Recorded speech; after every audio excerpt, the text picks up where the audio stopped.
Well, welcome back to Watching Privacy Show with Brent and Raju. It's been quite some time, but good to see y'all again. I think we got a special one today because Brent has been doing some homework on his end, and I think he's got his report for us. What do you got, Brent? Well, Sheriff, since you got the star on your shirt there, I love that. By the way, I broke out a brand new Rams hat just for you, Tejas.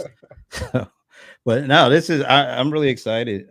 We have been working on doing a little AI and data privacy research and study, and trying to find out how people kind of view AI, how they're using it, and how they view data privacy, and if there's some kind of impact that their usage of AI has had on their thoughts around data privacy. So we thought we'd spend this episode of Watching Privacy kind of digging in a little bit to the results and getting some of each of our perspective, but also we got a few other experts that we're going to bring in during the course of the show. Actually, one is in the green room right now. He's so eager. He's already here, Mr. John Reed. I like to call him the Bro Hammer, but he's John Reed, the co-founder of Diginomica. So, and we're going to have Andrew David. I don't want to mess his name up, his last name, but he'll join us as well. He's a privacy expert. And so we're going to dig in a little bit and get some outside perspectives. And hopefully, anybody who's out there taking this in, we would love to actually get your feedback, your comments, and any questions you may have as we go through some of these things. So I'm going to go ahead and pop up kind of what the next 45, 50 minutes or so are going to look like. So what we're going to cover is basically why we did this, why we did the survey, why was it something we wanted to kind of dig into, and who participated in the survey, get some of the key findings, get some of our perspective on it. Like I said, add some additional perspective from Andrew and John Reed. And hopefully anybody out there who is interested and has some comments or some questions, feel free to load us up because we would love to take those in as well. Fellas, does that sound like a kind of a good roadmap to kind of go with? Yeah, sounds good. All right. So I think the easiest one is why we did it. We actually, I think around the 2020 timeframe, we did our kind of the first collaborative data privacy study, and found some interesting results. But something happened in between 2020 and where we are now that's kind of shaped everything and changed everything.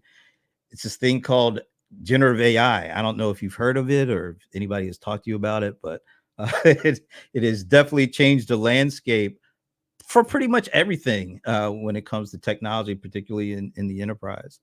And so what we thought it would be great to do at this point in time is to kind of just look at how folks are using AI and generative AI and how companies are using it from like a data training perspective. See, how they're using it and what their thoughts and experience have been.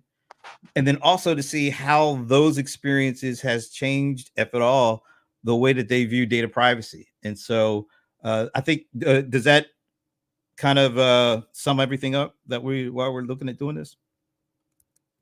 Yeah, I think so. I mean, depending on who you talk to, how plugged into the industry they are, how much of a techie they are, you get really wildly different answers on how important privacy is, how much generative AI actually impacts their day-to-day life.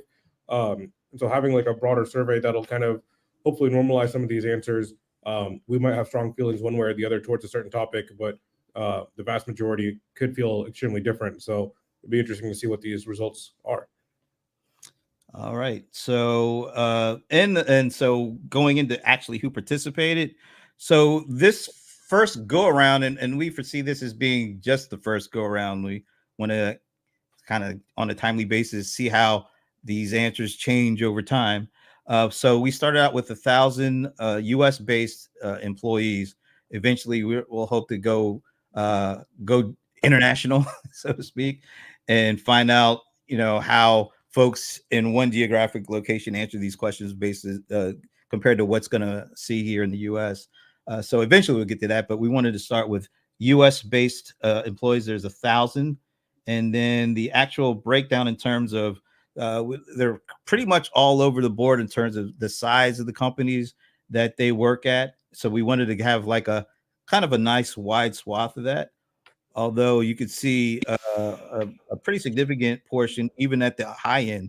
I think we have about 28% of folks that took it coming from 1,000 employee companies and up. And then on almost sort of like the same kind of number for under 100. And then there's a really big chunk of people that work between 100 and 1,000 employees. So kind of covers a lot of ground just from that perspective. And they also work at, although a big chunk works at B2C, still a significant portion works. Their primary business model is around B2B, and there's some government in there. So once again, we kind of get a nice broad perspective from that kind of vantage point. They worked in all the different areas within the business, although I think IT and operations actually were pretty well represented. But you could see lots of people in marketing and sales and customer service across the board. So we're able to get a pretty nice wide perspective from the group of people who took the survey. All right. So with that in mind, why don't you just point out a couple of the top findings, and guys, anytime you want to chime in, just let me know, and we'll get you in there.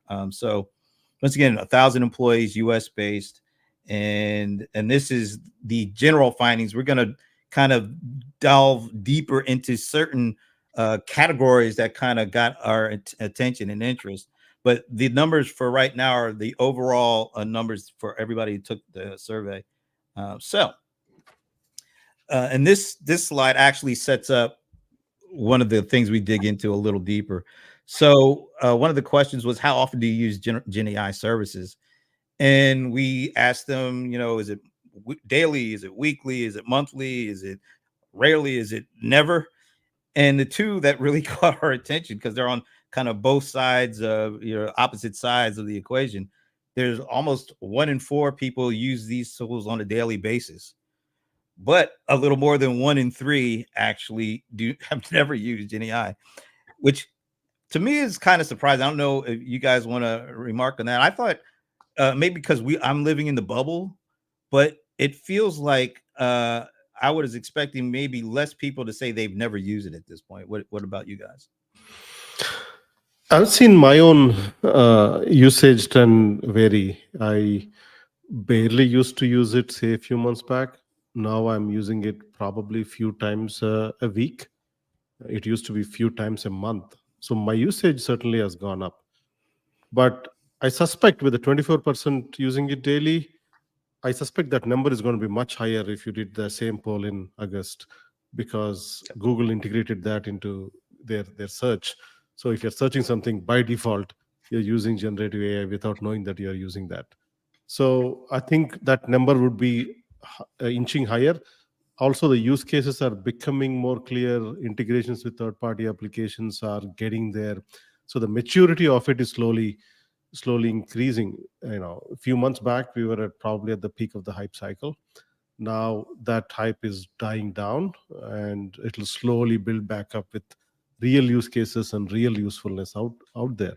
There obviously you cannot rely on it 100%, but directionally, I find it useful in some contexts. So my own usage has gone up, though I don't use it on a daily basis. How about you guys? I kind of felt the same way when you talk about like the like peak usage times and kind of troughs. A lot of that is kind of, sometimes it can just be out of sight, out of mind. If I don't have that tab open, my mind does not think like there's an answer there, or I could refine something or use it as more answers. And so the fact that I have to constantly go back to whatever service I'm using and remember to do that, it kind of has to become like a little bit of a habit. So if I go through a habit, it might last for like a week or two, and then sometimes I could just forget about it for a week or two, and I wouldn't feel one way or the other. So I feel like with the Google integration, that helps. The more kind of native those integrations kind of get, where it's closer to like if I'm drafting an email, if that service was like baked into the email itself, I feel like I would probably use that service a little bit more. But if I have to write an email in one place, copy that email content, paste it somewhere else, and then have to prompt it and say, I'm writing an email to a customer that I'm talking to, and I have to do this whole like prompt engineering stuff, right? It's kind of annoying in terms of like a workflow. A very smart, like, generative AI integration would be, It knows who I'm drafting an email to. It understands what my relationship is. Is it my manager? Is it someone on my team? Is it my whole team, the customer? And then it can prompt and inject like, the tone and stuff like that. So I find prompt engineering still to be a little bit of a headache every single time, trying to like remind it, who I am, what the target audience is, what kind of tone to use. But when I do use it, yeah, it goes in spurts. But I just find it to be like not deeply integrated in my workflow, probably is the best way to word it. If it was more prevalent in the tools, maybe it might be more usage. I guess the best kind of usage would be that you don't know you're using it at all. That'd be like the ideal scenario where just suggestions and stuff were popped up to you. But I'm sure that's coming soon. I don't think we're too far away from those like more native feeling integrations from a lot of vendors. So it could spike up more. Yeah, no, I totally get that, and I think it'll be interesting because as I think Raju, you said, eventually they're going to use it and not know they're using it, so they won't be able to take our survey because they won't know how to answer. I'm just kidding. Now, that's interesting. As we go on, I think that's the case. As of this survey, one of the interesting kind of data points is 30% say they are comfortable sharing their personal data with GenAI service like ChatGPT. So only 30% really of the general survey audience really even feel comfortable with using their data in these GenAI tools. Is that surprising to you that it's that number? These are probably the 30% of the people that don't know that the data is already being used without them providing it explicitly in the prompt. I suspect. So, yeah, I think I don't know if I should be surprised or not for this one, but I think the amount of data, particularly when Gen AI is coming from companies who already has your data, you don't have to provide a lot to get a lot out of it. Someone like OpenAI may not have as much data, but other companies do already. So with OpenAI, you have to provide that context, that additional data out there, because they don't have that, at least the ones we know so far. But for the convenience, people will give up privacy, I think, and that will happen every single time. And so maybe I shouldn't be surprised at 30%. Okay, go ahead, Tejas. I just think like maybe how sensitive that personal information is would probably vary as well. Are people like uploading bank statements and saying, tell me how much I'm spending on restaurants, every month or something along those lines? Or is it, I don't know, this is my address. Can you find me the best like Asian restaurant nearby that does delivery or something like that, right? Like, I guess levels of how personal certain information is could be different. But yeah, I think generally speaking, people don't really care. I'm not sure today if you're really seeing that much better generative responses if like the token length and stuff and the memory of the service doesn't know exactly who you are in the full context of what's going on. So it knows things, but it might not know a lot about you personally, which will probably come soon again. But for now, I don't think there's that much of I don't think you're getting that much better answers because you're sharing your data or you're putting personal stuff in there. People just might not, be aware. All right, since Raju, you mentioned kind of the convenience factor thing, we did have a question on if you asking these folks to kind of rank the importance when it comes to their technology use of things like data security, convenience, data privacy. Well, you see the list on the screen here. Convenience is definitely much more important to folks than data privacy. And once again, we're asking these folks, they are US based employees, but I think there's a really interesting nuance that was brought out. And I'm going to play this clip from I had an opportunity to speak to Jessica Miller, actually a Zoho customer at Zoholics, and she works in the kind of clinical health field. And I asked her this question. You got to hear her response. In my work world, it has to be privacy. Okay. When it comes to patient data, there's absolutely no compromise for privacy. You can't put convenience above it. You can't put affordability above it. But if I'm being honest, in my personal world, I don't know that I always put privacy at the top. So if I was looking at technology for myself, it's probably a toss-up between convenience and affordability. And I don't think as much about privacy, which I don't know if I will more after this conversation.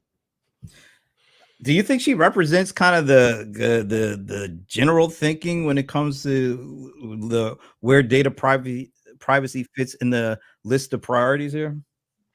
I don't I think believe so. I believe so. Where people put convenience over, over other things like privacy. And also, if you notice that companies make it easy, they often make it easy so that it's easy for them to collect the data by improving the convenience. And the reverse is true too, where they make it extremely difficult if you want to enable privacy, and if you don't want to share their information, they do all sorts of they play all sorts of tricks to make sure that you do not disable something that may put them in a disadvantage. So, in other words, the privacy abuse is the default setting, and that's optimized for convenience. And people will be willing to give up convenience. Like, take something like a browser toolbar. Earlier, you used to go to, say, something like google.com to type something, and then you get the results. Now the URL bar is the search bar, where you don't have to go to the search engine, because the URL bar is become the search engine. That's convenience. And but by default, you're giving up a lot of information by doing that. So a convenience is given a priority over privacy, because once you do that, every keystroke is tracked and a lot of information is given away without users knowing that they are given away. So I believe people give up privacy in the name of convenience, and vendors and companies that collect the information optimize it for convenience. I mean, Tejas, you had an alternative take. Yeah, I mean, kind of going to off what Jessica was saying in the video, I feel like generally maybe people in leadership positions at companies probably care a lot more about security and privacy, but a lot of frontline workers probably just don't care. Like, they're just trying to get their job done. And like, every company has like, these like courses you have to go through, or best practices on data and privacy and like, patient data, like she was referring to. But in the real world, someone who's just got a desk job, is like that privacy angle that high their priority, or is kind of just getting their job done easiest and fastest as possible their priority? So that convenience trumps it a lot in kind of just a pure just a work perspective, not anything more than that. Leadership and ownership of a company might feel like more like worried about risk and overall and risk mitigation, so they're going to be a little bit more safer. But no matter how many trainings and courses and flyers and consent things you do for your employees on like following best practices and stuff, at the end of the day, they're going to do what they're going to do to make their job easier. If you ever want to find the easiest way to do something, you just make a lazy person do it, and they'll find the simplest way to get something done. And so I think that goes case for everybody. All right, that's some interesting. And if you have any comments or thoughts, please leave them in the comments section, because we love to get your take on these as well. Now, go ahead, Raju. No, generally in business, the products that do well are the ones that make people lazy. Yeah, right.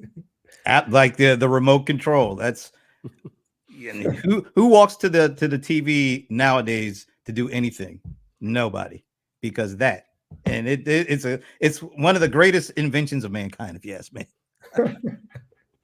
All right, so here's one. I don't know if this is a surprise or not, but coming off the convenience over data privacy thing, we asked about has there been an impact in the way that they view data privacy after they've been using these Gen AI tools? And surprisingly, almost 2 out of 3 said there was, with 32% saying they are much more concerned, and another 32% saying somewhat more concerned. It doesn't feel like they're telling the truth. After we went through that last slide, it doesn't feel like they're, at least those things are connecting. Like, they're not changing their attitudes or behavior, even if they do say they're more concerned. What do you think these numbers are saying here? I mean, the context plays a lot of a big role here. I'm concerned about some of these, but in what context? Like, given it, let's say, a long Wikipedia article in the past, and then I asked questions about it, and I got value out of it.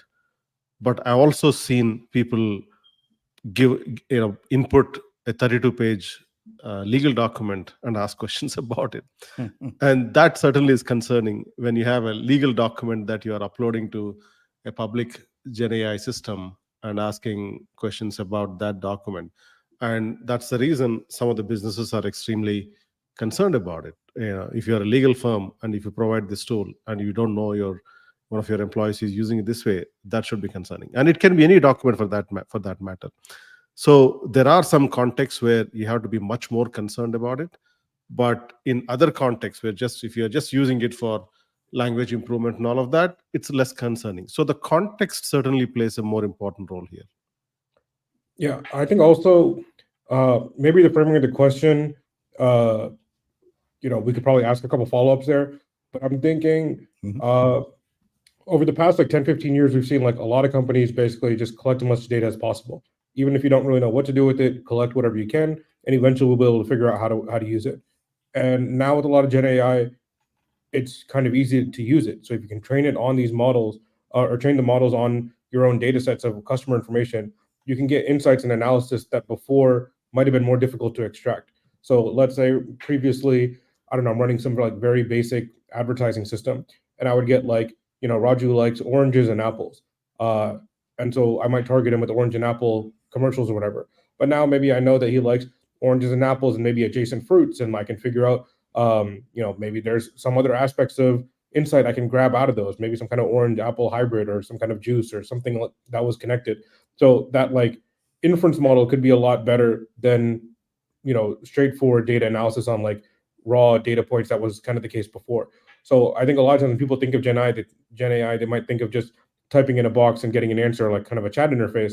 But what that LLM can do on a data set would be getting an insane more insights into data that companies have already collected. And that's behind the scenes stuff that people probably are just not even aware of. There's no way that they're, that's front of mind for 99% of people.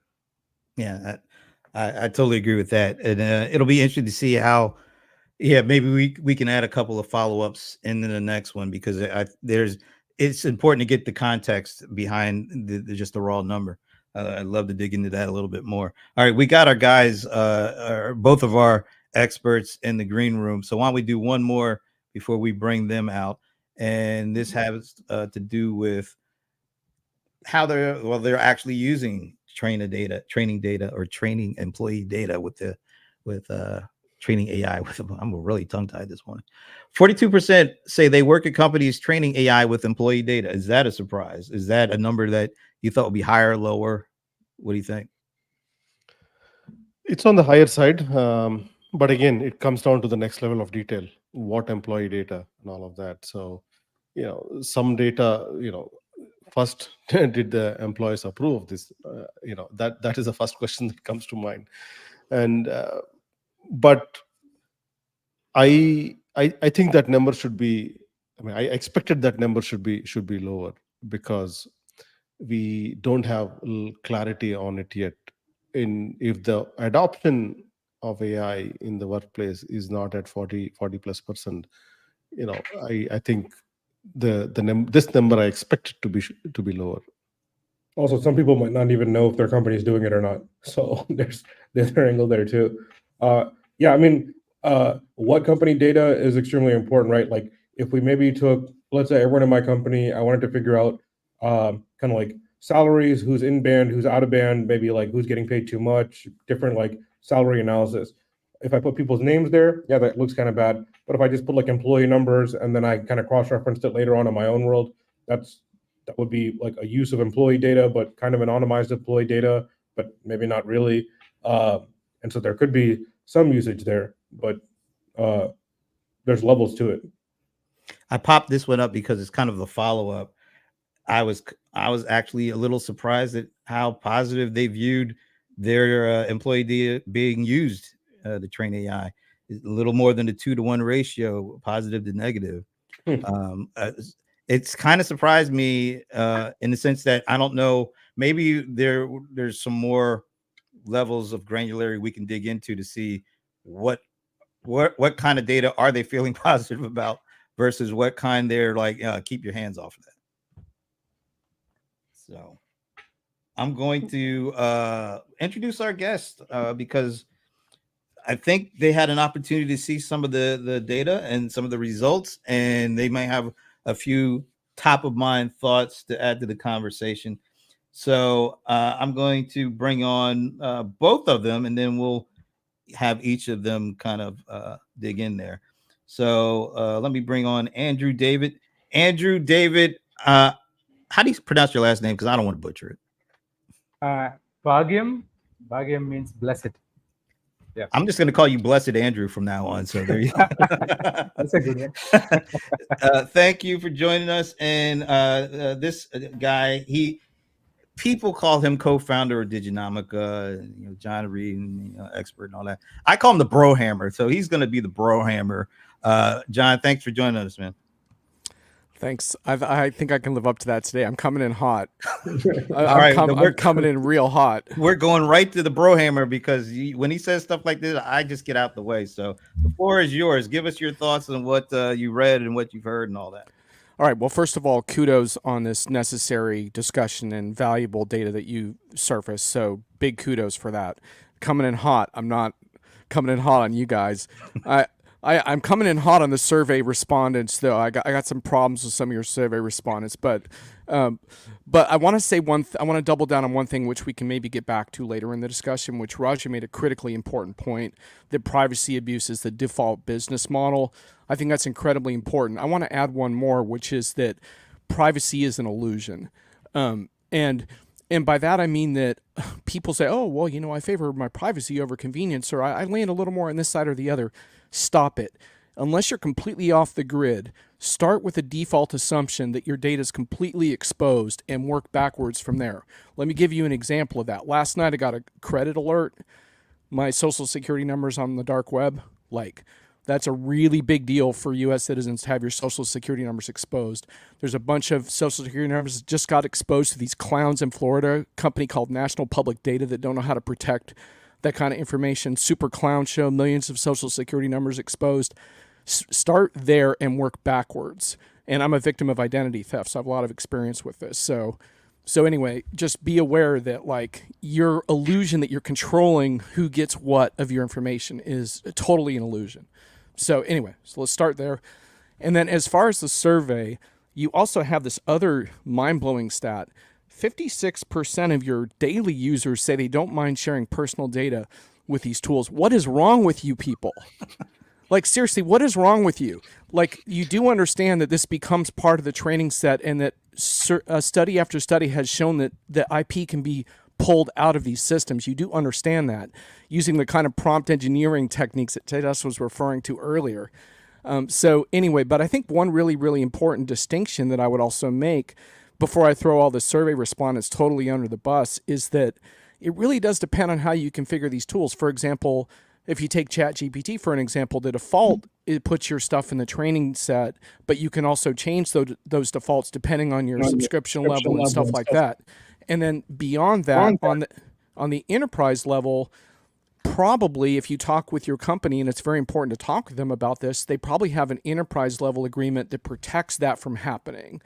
However, there is a difference too, because you could share information with these tools that isn't confidential, but is still IP, and you probably don't want IP in those tools either. And so I think what's really important is just to understand that this provokes a really essential conversation, and I just hope your respondents who said that they're comfortable with that have had a nice long talk with their employers about exactly how that works, because they really need to go enterprise grade with these tools. And one of the things I love talking with Zoho about is this very topic, because you all have been very transparent about how you're incorporating these tools. And that's the conversation I want to have with vendors, which is how are you doing this and how can I use these tools safely and securely?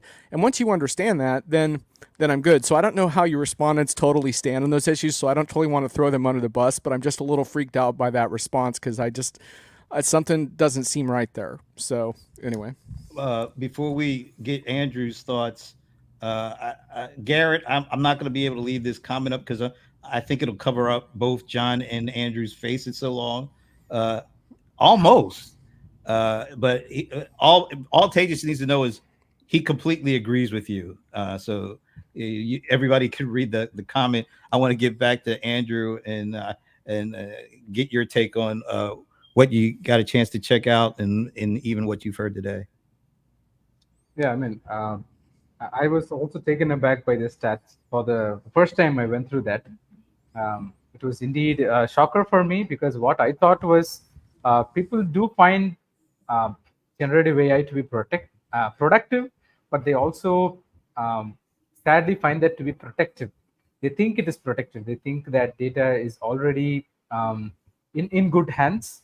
Yes, it does increase our productivity. For example, I use Gen AI myself very quite often, but being a person who's into privacy, there's a lot of caution that goes along with that. That is not something that we take lightly. So I was definitely taken back by the fact that people choose convenience over privacy. But I think there's a sad reality that we have to accept, because at the end of the day, people want to get their job done at the cost of something.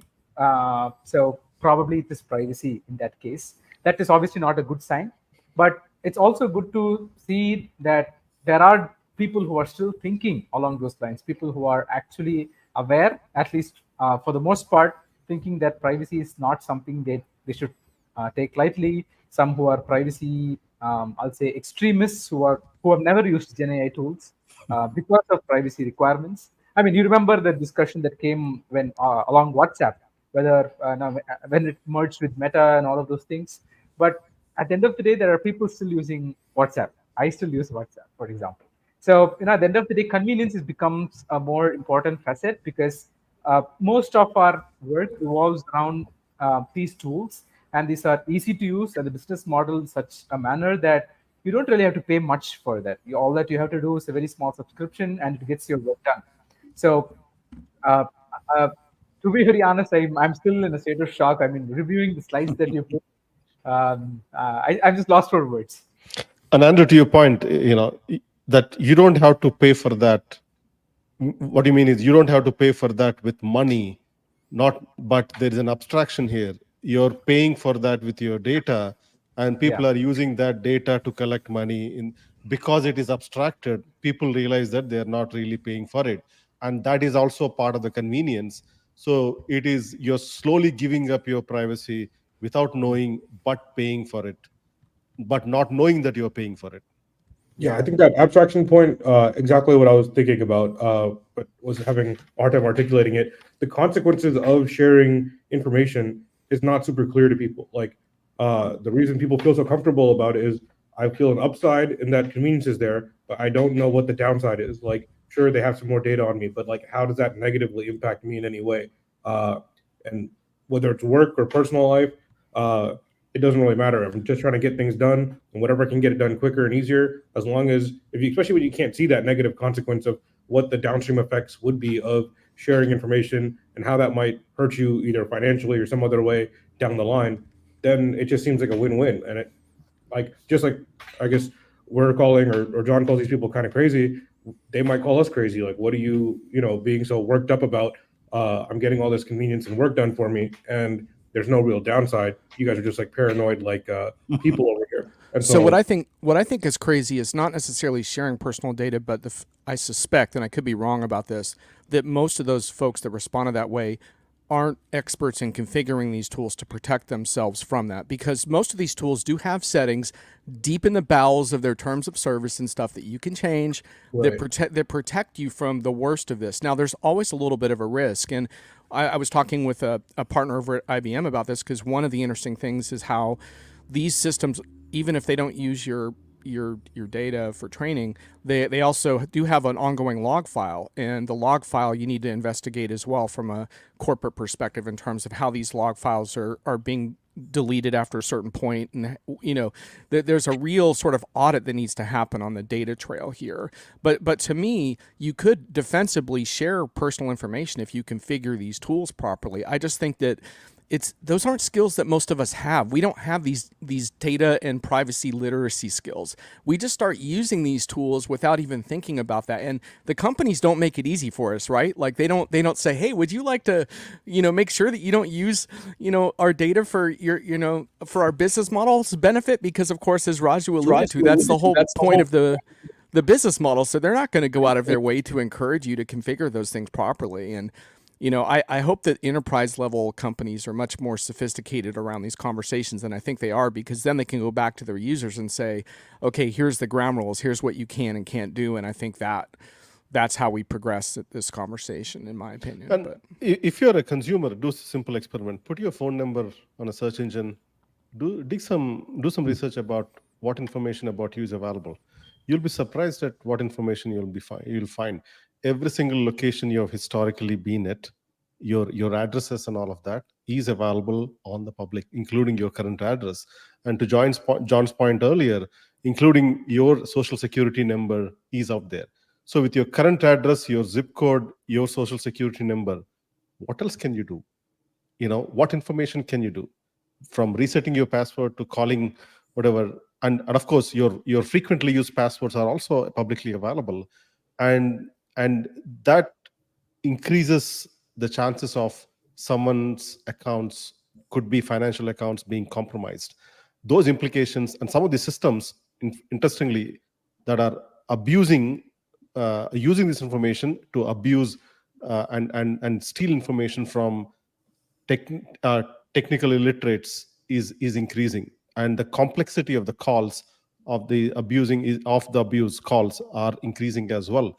And we are still getting started. In other words, the people that are using AI to create more sophisticated systems. Yeah, I'd agree. Yeah, I think that's called as the generative AI arms race. Many state actors are trying not to. I mean, they're including it as part of the AI regulatory framework, from what I've seen in the recent past, right from the OECD framework to, I think, the Singapore. The government has come up with some frameworks for regulating AI, especially in workspaces and in general. So they call this term as an AI arms race, basically generative AI arms race, because it's no longer just about weapons, but how AI can completely deceive a person, given the deep fakes and all of the potential technologies and the downfalls that it comes along with. I think it draws comparison to that movie. I'm not sure if you've seen that on Netflix, Black Mirror season 6 episode 1. In case you haven't actually seen that, that's a good example that one should see. Whatever happened in real life, you see that happen. That person is just too shocked because they have never read the terms of service, and that is an AI-based system. It's a quantum-based supercomputer that just takes a person's life altogether and repeats it on TV, all for the world to know. So, and that's the reality that we live in, because most of us don't read those terms. And at the end of the day, we're giving in to something. But yes, definitely, I think the way that the world is progressing and the regulatory landscape is, I'm a little hopeful that they would obviously not be prescriptive on too many things, but there will be some level of guidelines, at least on certain aspects of how to use AI, especially in the government, how to use AI in enterprises, how to use AI at workspaces. Those kind of, at least there will be some legislation, and I think we're set on the path for that. So just real quick on that point, because it didn't come up yet, is I think you made a huge point there around the regulatory landscape. And I'm looking at Europe the most, because the GDPR set the tone for European mentality around privacy with some pretty strong regulations. And the EU AI Act, I know that's pretty strong. And I know that because companies like Meta are crying about it. So that's a really good sign that there's actually some teeth there. We're threatening to pull out and all this stuff. It's like, okay, you got some teeth. Unfortunately, I don't think California legislation that passes is going to be too strong at this point, but it's a start. But I think this is also really important, is just how are we going to do this, and how are we going to protect consumers, and and for enterprises, just being aware of the compliance factor can really change your usage in different regions. And that is something, if I'm a Zoho customer, I want to have a long conversation about that with Zoho in terms of what you're seeing in different countries and what that means. All right, so we're kind of running short on time, so I'm gonna kind of combine two slides and get your take on what the combination of these two slides mean. So the first one is, according to the folks who took this survey, and this is just at companies with 1,000 employees and up, which made up about 20 some odd percent of the overall. So a pretty good chunk of folks from this group. So 55% said they're allowed to use customer data with GenAI. 49% said employee data. 43% said some kind of company data like processes, strategies, plans, goals. I kind of find it interesting that customer data was more prevalently used in some of the other kinds of data, but that's just me. And then the other thing, I want to jump by this and go to this. All right, so they're using the data in a number of ways, but when it comes to written policies or guidelines, and this is once again, this is just folks working at 1,000 employees and above kind of companies. Only 33% said there are written policies or guidelines for GenAI tools, for using GenAI tools. 36% for using data and info within those tools. 40% for creating prompts to use with GenAI tools. 28% handwritten, have written guidelines for using GenAI created content, and only 17% say they have no written policies whatsoever. Take those two together. They're using the data and kind of the lack of written guidelines and policies for using customer data, employee data, company data. What's your take on all this? I think we're very, very early in this phase of AI in the workplace. I mean, I liken it to search. The fact that, say, Google is extremely successful in the search world, but that success did not translate to intranet search within the company. These are two different markets. People initially, you'll see some adoption here and there, but once the regulation come in, once people understand the privacy implications, once they understand what information is leaking and all of that, they will tighten the belt a little bit, and there will be systems in place. Again, I'm optimistic on that. System in place where these are going to be two separate systems. Public AI is going to be the private AI, and then there is something in the middle that has more control. Apple is doing something like that. They're calling it, I think, private cloud or something like that, where a lot of it is happening on your device. For external data, there is a controlled environment with policies that are in place that will pull in the public data and then be helpful there. I assume that's where we are headed down in coming years. For now, it's a wild west, and it's a matter of time before some of these regulations and all some of these controls are in place. We are still in phase one of Gen AI usage. Yeah, I thought it was pretty good that only 17% had no policies. That's, I mean, lower than I expected. I thought, probably 50% would have nothing in place officially. So a sign of something good. Wow, we got a positive from Tejas? A little bit. All right, so one last thing, and I guess we'll wrap it up. I found this kind of interesting. So, and this is going back to the overall general survey population. So they found that they are twice more likely to see AI's role as helpful than not. Twice times more believing AI trained with employee data will benefit them than not. And a majority are receiving a positive impact on their job from AI. But 72% see AI as either a threat to their job or a necessary evil. And then on top of that, 3 out of 4 want some sort of government regulation for using their data, employee data, and also for regulating IP rights for content created. What do those two kind of data points tell you guys where we're at with this?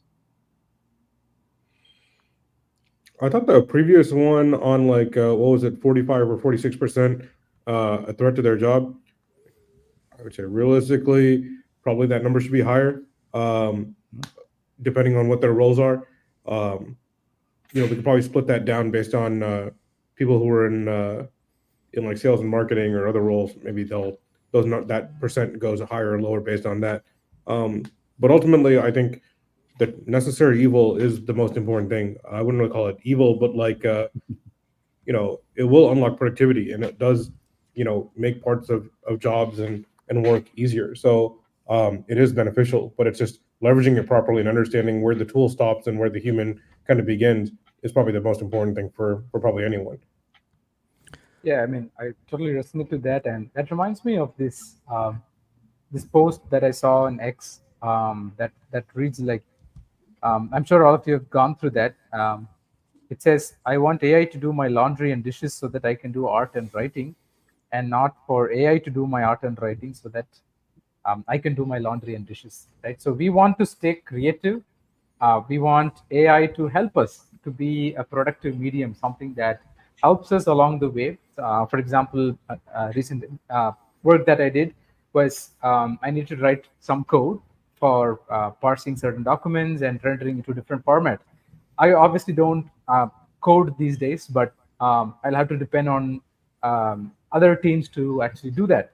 But thanks to ChatGPT, for example, I just told this is how the document would look like. I didn't give any other actual input. I just told this is how it looked like, and this is what I'm expecting. It just gave me a simple Python code, and I could just run it on, let's say, Google Colab or something.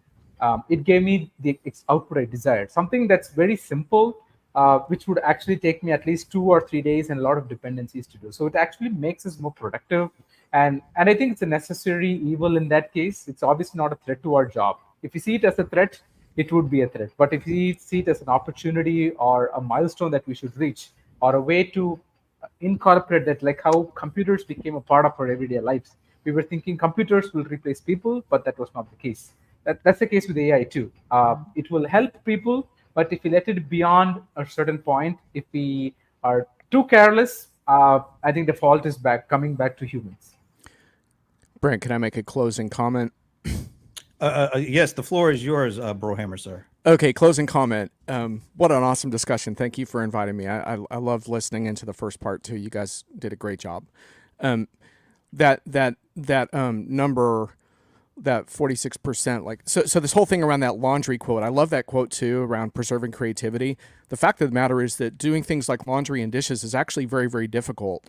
And robotics hasn't solved that on the home front. And that's one of the reasons why we've picked on things like creative generation, because it's actually easier to do this with language than it is with physical movement. But that 46% of people that feel threatened, I think in terms of actually how good the AI is, AI doesn't really do jobs for the most part. It does tasks. I would say more accurate, it's more like 10% are threatened by the current AI, but I'll bump it back up to 46% because a lot of employers are going to overreach and reduce headcount in really inappropriate ways. We see it all the time with customer service, right? You can't find a real person anymore, even though you need one.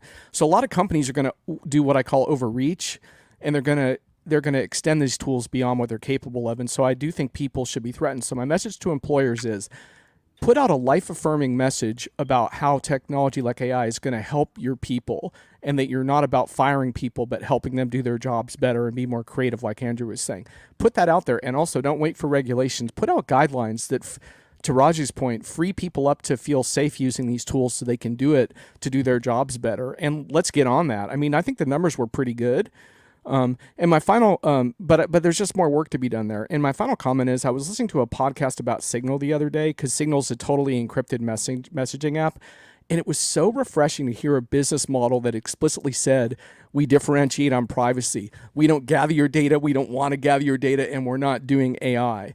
But we also need a middle ground of companies that want to respect privacy, but also help with AI and help people do their jobs better. And so that's why I'm really going to be watching companies like Apple and Zoho the most, because you guys are the kind of companies that are going to try to do this in the right way, but also give users access to these powerful tools. And so I'm really going to be watching that middle ground of companies, because let's face it, how many companies can be like Signal and differentiate on privacy completely and not do any AI? Like, not very many. So let's look for that middle ground of companies that really help people do their jobs better. All right, that's great. Any parting words from Raju or Tejas? No, I think I'm more optimistic. Today, unfortunately, protecting privacy doesn't pay. That has to be reversed, where there is an incentive structure that has to be aligned so that privacy becomes important for the user. I think, and we have to show it in action that you can protect privacy and offer good products, and people are willing to reward you for that. I think that is a model that I'm looking forward to. I'm optimistic on that front. Yeah, and I also think just over time, the general populace will become more educated on the topic, privacy implications, how LLMs work, what the trade-offs are. These kinds of things will just become a little bit more mainstream thought.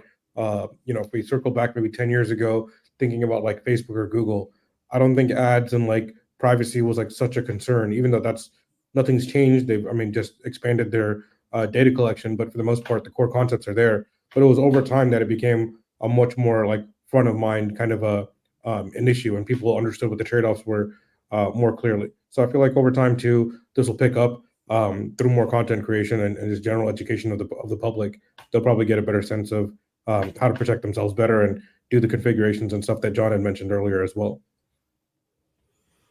Wow, I can't believe the time flew that fast because this conversation was nonstop. I appreciate everybody's input, thoughts. I thought it was great.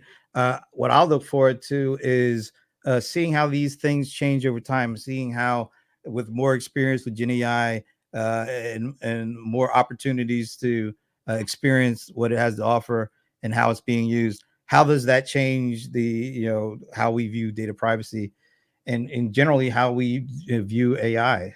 So I'm looking forward to that. I'm also looking forward to rolling out this survey in different parts of the world and seeing how it's viewed over here versus over there, because I think there's a lot of interesting insights that can be gathered as we kind of go through this exercise. So I really appreciate that. And one last thing, this conversation really doesn't end today, because tomorrow I'm going to be speaking with a whole bunch of small business experts about the results of the survey and just kind of the broader question of, does small business really care about AI and data privacy? I'm hoping we'll find something out tomorrow. So I look forward to that. I also just thank everybody for taking time to do this. There'll be lots of great clips coming out of this. There's a lot of great information. So thanks to the questions that came in the comments from the folks as well. So I think we'll try to be back on track a little bit towards the end of the year with the watching privacy, because as we all know, it never ends. There's always somebody out there doing something to our privacy. We're the ones that have to stay on top of this. All right. So thanks, everybody. And I will not see you later today for CRM Players. We're on hiatus. So thanks. And I will see you tomorrow for Small Biz Trends.